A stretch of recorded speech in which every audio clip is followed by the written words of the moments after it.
हमें दक्षिण एशिया में देखने को मिल रहा है। सही कहा। युद्ध के इस बदलते स्वरूप को समझने के लिए हमें दक्षिण एशिया के मौजूदा संकट की ओर देखना होगा। एरियाना न्यूज और द संडे गार्डियन की रिपोर्टें काबुल के उम्मीद ड्रग रिहैबिलिटेशन क्लिनिक पर हुए हवाई हमले की जानकारी देती हैं।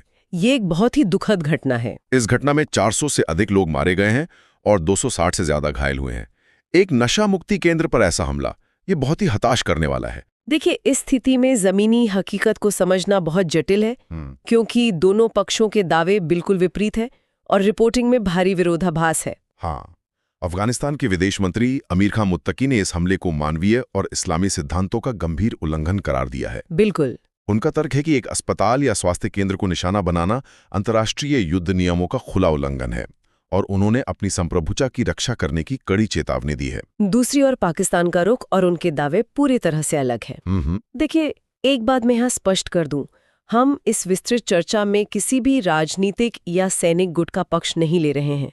हमारा काम बस स्रोतों के तथ्यों को आपके सामने रखना है। बिल्कुल, हमारी भूमिका पूरी तरह से तटस्थ है। तो पाकिस्तान का कहना है कि यह कोई अंधाधुंध हमला नहीं था, बल्कि पुष्ट खुफिया जानकारी के आधार पर आतंकवादियों के बुनियादी ढांचे को नष्ट करने के लिए किया गया एक सटीक टारगेटेड ऑपरेशन था। और वे इसे 6 फरवरी की घटना से भी जोड़ रहे हैं ना? हाँ, वे इस कार्रवाई को 6 फरवरी को इस्लामाबाद की एक मस्जिद में हुए बम विस्फोट और उनके सैन्य शिविरों पर हो रहे लगातार हमलों के सीधे जवाब के रूप में पेश कर रहे हैं। ये एक ऐसा बिंदु है जहां कूटनीतिक संस्थाओं के लिए काम करना सबसे मुश्किल हो जाता है।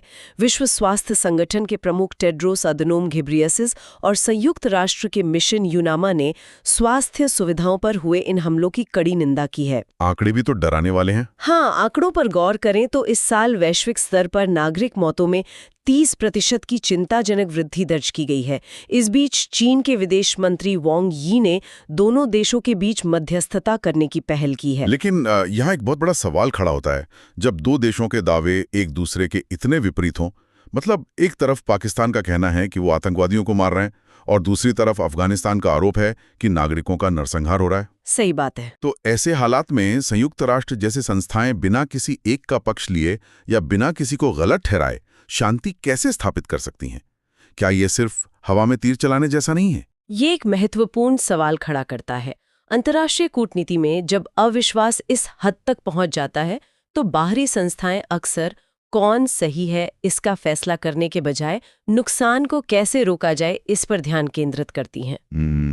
नुकसान कम करने पर। हाँ, लेकिन यहाँ असली खतरा क्षेत्रीय अस्थिरता या स्पिलओवर इफेक्ट का है।